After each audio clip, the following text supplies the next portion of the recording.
Ini teman-teman, ini menarik nih, lili besar di sini teman-teman bisa lihat. No, hay que reservar sí o sí. Hombre, Selatan itu adalah lautnya, Laut Mediterania, dan di sebelah utara ini adalah pegunungan-pegunungan yang ada di Provinsi Castellón. Untuk teman-teman tahu, Provinsi Castellón ini adalah salah satu provinsi dengan jumlah perbukitan dan pegunungan yang banyak di Spanyol dibandingkan dengan provinsi-provinsi lain. Kita juga bisa jalan. Ini kalau kita jalan ke sana, ini tembusnya nanti juga di halaman gerejanya. Oke teman-teman. Venezuela de marisco, seafood very original. Dagingnya ibu enak sekali, Bu. No se Iya kan? ni nada, está estupendo.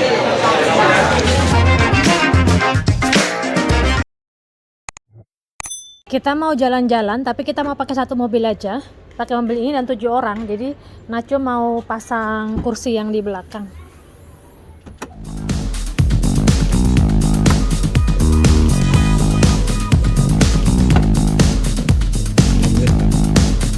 Es donde trabajaba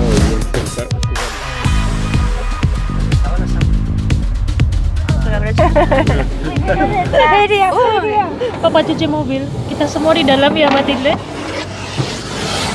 Ahogáramos.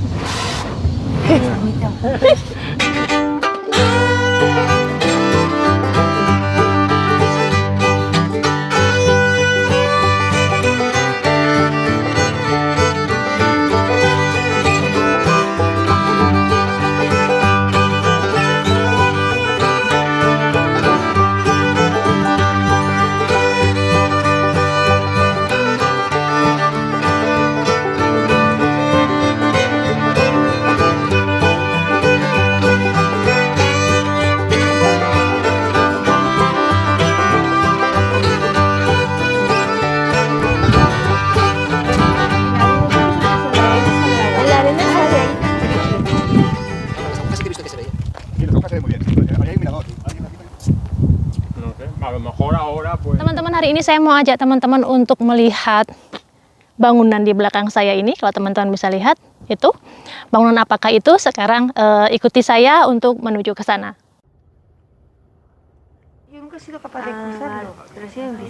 Saat ini saya sedang berada di Santa Lucia. Jadi Santa Lucia ini adalah semacam dia daerah gitu, cuman dia berasal dari bangunan yang ada di belakang saya ini, dan bangunan ini itu sudah ada sejak abad ke-12 teman-teman. Tetapi katanya tembok-tembok yang ada di bangunan ini itu ditemukan dan mereka teliti itu sudah ada dari 4.000 tahun yang lalu, dan mereka berasumsi bahwa bangunan ini dulunya itu adalah bangunan yang dibuat oleh orang-orang Muslim yang ada di Provinsi Castellón ini teman-teman. Lalu kemudian karena dengan berjalannya sejarah dan orang-orang Muslim semakin sedikit di sini dan digantikan oleh orang-orang Katolik ya teman-teman. Penduduk-penduduk asli di sini kan sebenarnya orang-orang Katolik, dan orang-orang Muslim yang di sini itu adalah orang-orang Muslim yang datang dari daerah Maroko teman-teman.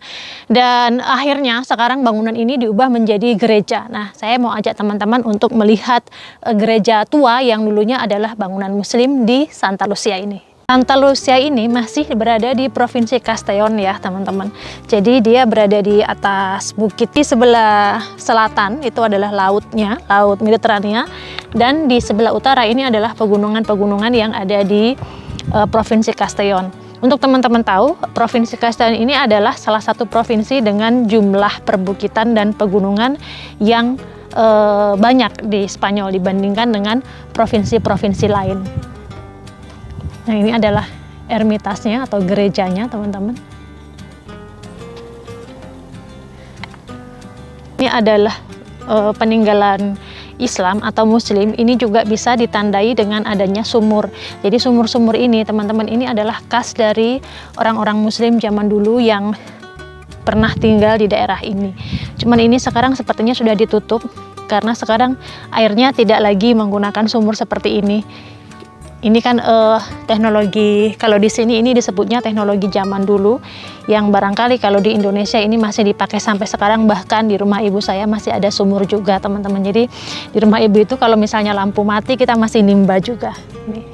Porque ahí debajo hay tres cositas, una de la prehistoria, de la edad del bronce, otra de la edad del hierro y la última islámica. Una ¿Ah, sí? casita islámica. teman-teman, di Lumur ini ada Baputri di Indonesia. Sumur ini ada di Indonesia. Ya. Jadi dulu ini tuh adalah tempat untuk orang-orang zaman dulu untuk melihat bajak laut, karena ini kan di tepi pantai ya teman-teman. Dan memang khas banget di daerah Spanyol itu, bukit-bukit yang tinggi itu adalah tempat kayak menara gitu untuk melihat kalau misalnya ada bahaya gitu loh. Kayak ada tentara yang jaga di sini untuk jaga-jaga kalau misalnya ada bajak laut yang datang menepi gitu. Dan seperti saya bilang tadi teman-teman, karena ini dulunya adalah area Muslim, dan di sini ada namanya sejarahnya. Ini teman-teman, di foto-foto ini mereka menemukan ini adalah barang-barang langka yang mereka temukan dari peninggalan di heritage ini, dan ini mereka mengidentifikasi bahwa ini adalah khas dari barang-barang orang Muslim pada zaman dulu, karena barang-barang orang-orang zaman dulu, orang Muslim dan orang Kristen dan orang Katolik itu berbeda, dan mereka menemukan ini adalah barang-barang orang Muslim. Mereka juga mendiscover bahwa 4.000 tahun yang lalu itu orang-orang Muslim yang tinggal di sini, mereka melihatnya dari peninggalan-peninggalan yang masih berbekas di sini ya teman-teman. Itu mereka bercocok tanam dan berburu untuk kelangsungan hidup mereka. Kemudian setelah itu saya tidak terlalu jelas sejarahnya di sini, kenapa akhirnya orang-orang Muslim yang di sini kayak tiba-tiba hilang gitu teman-teman. Apakah mereka kena penyakit ataukah diusir oleh penduduk lokal? Tidak tahu, tetapi yang ditemukan waktu ditemukan itu ini sudah bukan berbentuk masjid dan juga tidak berbentuk bangunan Muslim lagi, sudah menjadi bangunan Katolik teman-teman. Hanya saja ini yang mereka tahu bahwa ini adalah dari Muslim ya, ada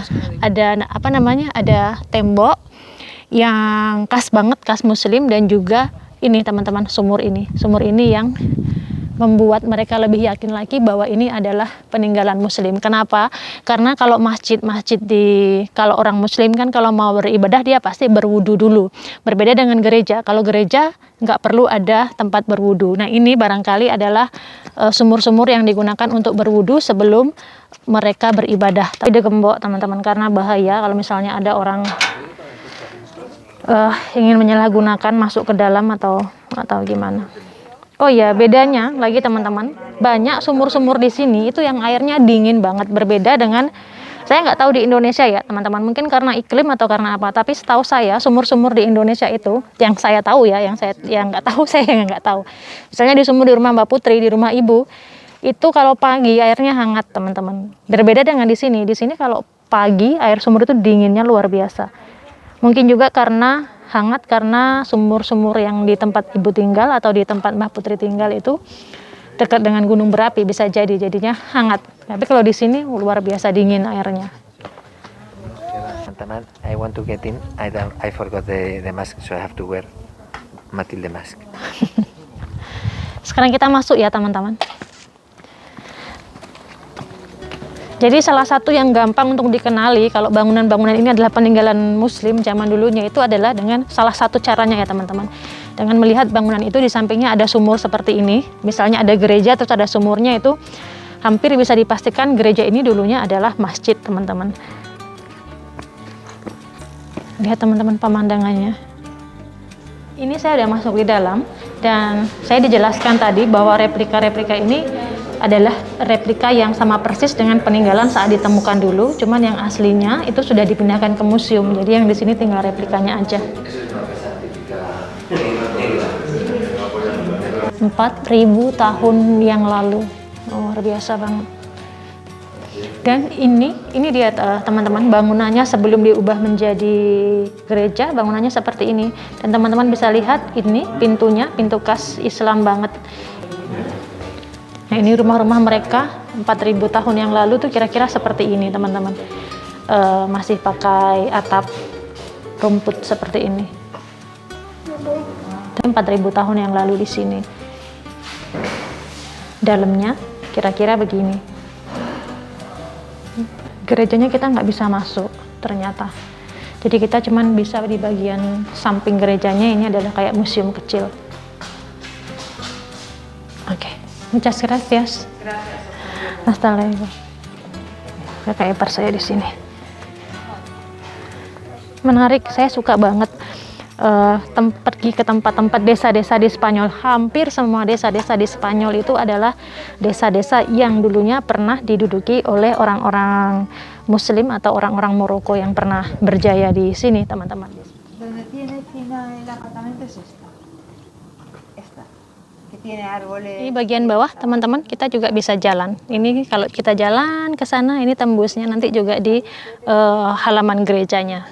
Oke, teman-teman, sekarang kita turun, kita melihat hal-hal lain lagi yang menarik di daerah sini. Ini adalah tower zaman dulunya yang dari Muslim.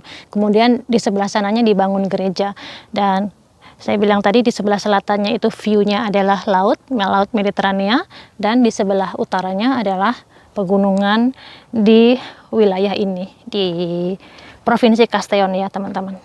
Cantik banget.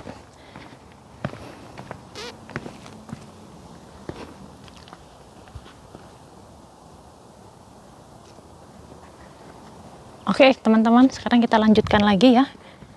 Teman-teman, kalau teman-teman lihat ada gunung kecil di sebelah sana, itu sebenarnya pulau, tapi pulau itu adalah dulunya banget, purbanya itu adalah gunung. Jadi gunung purba berapi. Itu Nacho biasanya kalau mancing dia suka berhenti di pulau itu. Oke, sekarang kita naik ke mobil, semuanya udah masuk ke mobil.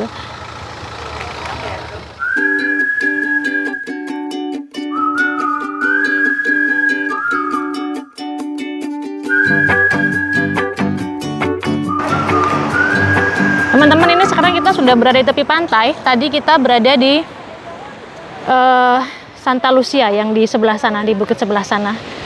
Sekarang saya mau ajak teman-teman untuk jalan-jalan di sekitaran sini. Teman-teman bisa lihat di sebelah sana, itu dia selalu basah, tapi basahnya bukan karena air atau ombak dari laut, tetapi karena di sana itu di bawahnya ada semacam sungai yang mengeluarkan air. Jadi kayak sungai dari bukit, itu dia mengalir ke laut sini, teman-teman, dan dia airnya selalu keluar dari sana. Saya mau ajak teman-teman untuk melihat lebih dekat lagi. Ini menarik karena seperti air yang datangnya dari laut, tetapi sebenarnya itu bukan air dari laut. Teman-teman bisa lihat seperti ada air yang keluar di sini. Nah, ini air manis, jadi ini bukan air asin.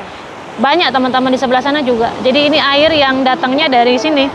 Jadi di bawah tanah ini, teman-teman, ini adalah ada sungai di bawahnya. Ini airnya air tawar, air manis di sini dibilangnya. Dan sampai ke ujung sana. Di ujung sana juga ada air yang tuh di sana. Kayak ada air yang keluar gitu. Saya tunjukkan lebih dekat lagi. Tuh. Teman-teman bisa lihat.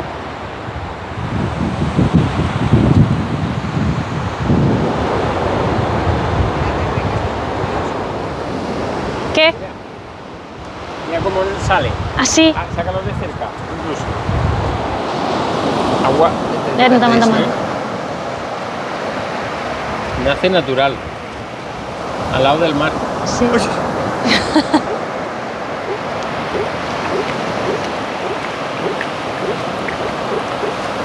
Ini lebih besar di sini, teman-teman bisa lihat gelembung-gelembung air yang keluar. Tuviéramos un vasito. Bisa beber, no? Ini dibilangnya Fountain Beach di sini. Kenapa dibilang begitu ya? Karena ini tadi ada air yang datang dari sungai di bawah tanah yang keluar ke permukaan dan mengalir ke tepi pantai di sini, teman-teman.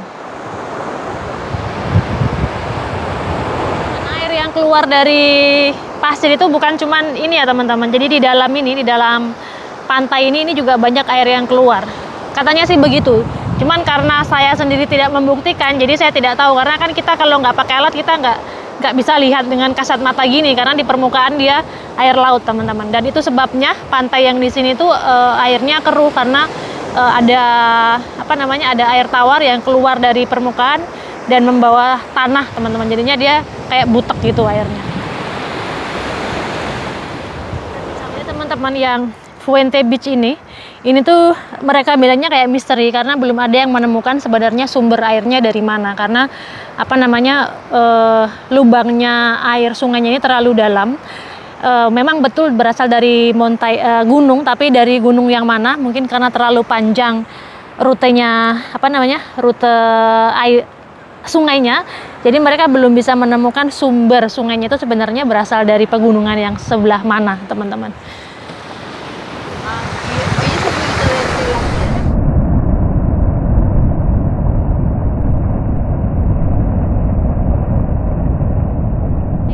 banyak hunian-hunian di pinggir pantai karena memang rata-rata mungkin di Eropa ya teman-teman, mungkin tidak di seluruh Eropa, mungkin di Eropa dengan cuaca yang bagus di tepi pantai itu adalah tempat yang paling banyak diminati untuk tinggal, terutama di musim panas. Yang di depan saya ini adalah, di sini dibilangnya apartemen Antiguo karena di bagian terasnya atau balkoninya itu atapnya dia masih menggunakan atap dari ilalang atau rumput, atau saya nggak tahu jenis ilalang yang mereka gunakan apa ya teman-teman. Dan ini adalah kenapa dibilangnya Antiguo, ini adalah apartemen antik atau apartemen tua atau apartemen lama yang dulu banget itu dibikin di awal-awal di tepi pantai ini digunakan untuk tempat tinggal teman-teman. Kalau yang apartemen-apartemen baru sudah tidak menggunakan atap-atap ilalang di sini. Karena kenapa? Yang pertama karena juga untuk kehigienisan menurut mereka, kadang ada banyak binatang yang tinggal di sana terutama di musim panas ya, kayak ada binatang-binatang melata gitu. Jadi mungkin ada cicak dan sebagainya, dan juga cepat rusak juga, mereka harus mengganti setiap berapa tahun sekali. Sementara kalau apartemen-apartemen yang baru di depan sana misalnya itu tidak perlu ada maintenance untuk atap dan sebagainya.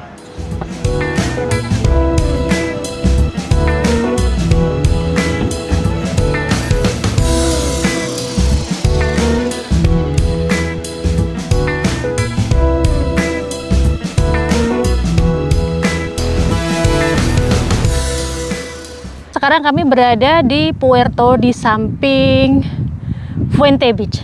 Dan ini ada beberapa, tidak terlalu banyak memang kapal-kapal yang ada di sini, tapi lumayan ada yang besar juga. Misalnya yang itu lumayan besar, saya tunjukkan. Ini lumayan besar, tapi sisanya kecil-kecil. Ini adalah kapal-kapal pribadi, tapi juga sebagian mereka pakai untuk menangkap ikan, tapi tidak terlalu banyak teman-teman. Oh ya, di area sini yang tinggal di area ini tahunan gitu justru banyak orang-orang dari negara lain, misalnya dari Jerman, dari Belanda, dari Inggris.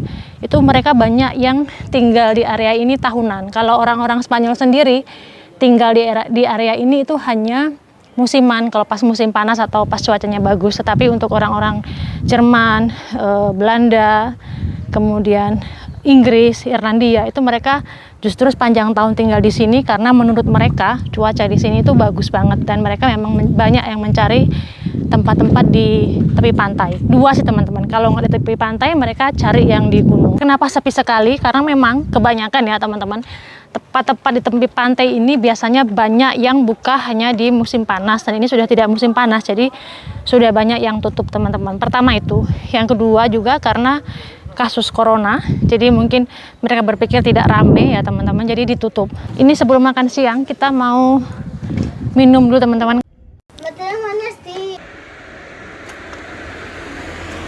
Ini anggur sudah mulai menggugurkan daunnya, warnanya udah kuning-kuning semua. Imar Restaurante Pizzeria, tapi kita cuma mau minum di sini.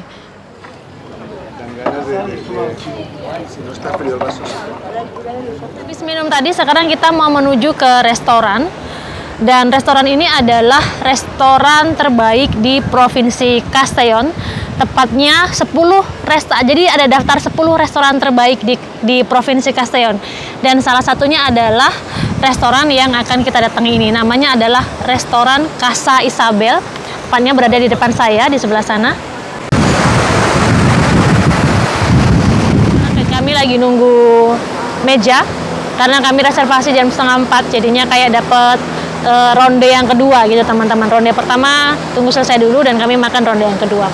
Oke teman-teman, nanti ditunggu ya kita kira-kira makan apa di sana. Kita duduk di sebelah sini.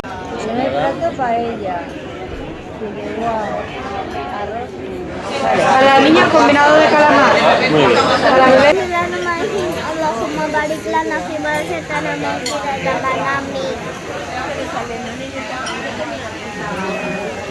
¿Qué tal la salada, papá? Está bien, buena? está un poco alemana porque tiene, ¿cómo se llama esto? Beetroot. Berenjena de marisco. Seafood very original. Ini makanan pembuka teman-teman. Makanan pembuka. Ini makanan pembukanya Nacho. Makan pembukanya Fernando. Arroz negro y Paco. Arroz negro también. Y Marrosa Inmaculada Mejillones. Nacho terong. Marolisa juga terong. Dan Matilde cumi-cumi. Terong, keju, sama nggak tahu apa lagi. Kita coba dulu ya. Bismillahirrahmanirrahim.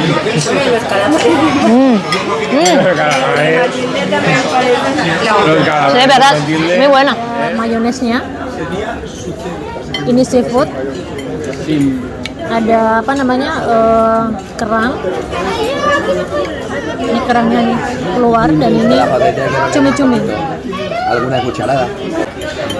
Pero me voy a apuntar la berenjena que me ha gustado mucho. Para la siguiente vez berenjena. Es que me ha hecho gracia la berenjena, ya me gusta mucho. Pues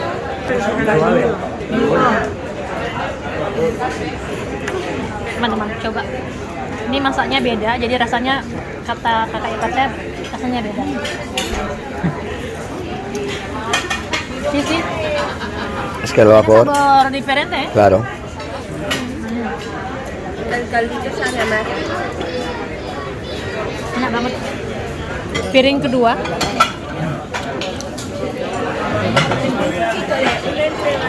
Ini ikan, bakalau. Bacalao. Marolisa juga pesan bakalau. Con alcaparras, alcaparrones. Sí. Carne, sobre todo. Para mí, wala, gracias. Apa Matilde mau ini? Menu utama saya teman-teman. Pero bueno, la carne es muy similar. Dagingnya ibu enak sekali, Bu. No está Iya, kan? salado ni nada, está estupendo. Teman-teman saya mau cobain, ¿cómo se llama? Alcaparra.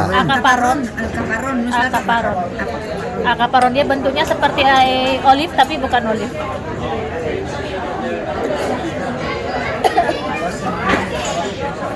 Un poquito ácido, ¿no? No te gusta. No, pero bien, pero tiene sabor ácido, ¿sabes? Vinagre. Kecut-kecut gimana gitu rasanya? Mungkin ya bisa. Está buena. Es buena sekali, terima kasih. Sama-sama. Además se sienten una señora al lado.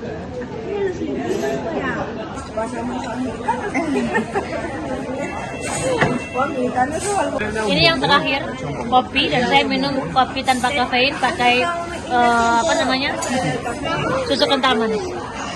Ini yang terakhir. Kuanto balik ada menu 13.90, 14 euro untuk semuanya per orang. Murah banget. Seguro que en Indonesia más caro de este. Para comida de esta calidad. Sí.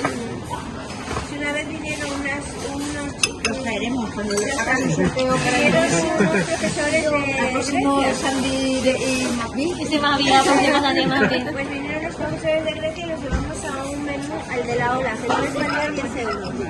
Ibu, Dalam. terima kasih untuk bawa Matilde ke restoran. Oh, sama-sama sayangku.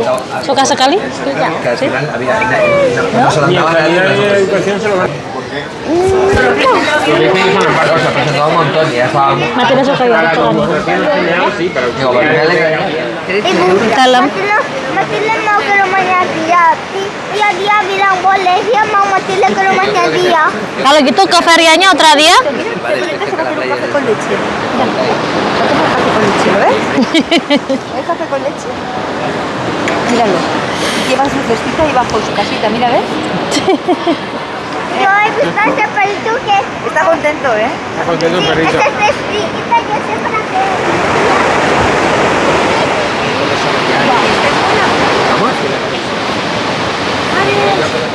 Tiene muchas. Baik teman-teman, kita sudah selesai makan, sudah jalan-jalan di area ini. Sekarang saatnya kami kembali ke kota. Nanti lain kali teman-teman kami bawa lagi ke daerah ini. Mungkin nanti kalau pas mendekati musim panas atau setelah musim panas selesai tapi belum benar-benar selesai, saya bisa bawa teman-teman ke area ini untuk melihat bagaimana suasana pantai di desa ini ketika musim panas. Oke teman-teman, matur nuwun sudah menonton. Nanti the next video. Sekarang kami kembali ke kota. Bye-bye. Tú sabes cómo...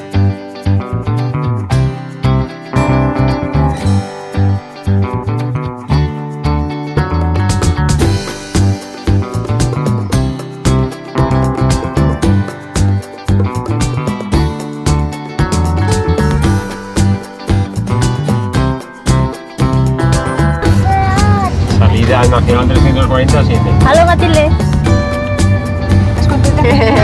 Cántanos. Canta un poquito.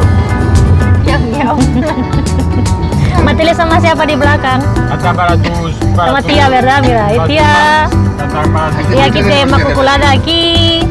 Y tío Fernando aquí. Y de frente hay tío Paco y papá.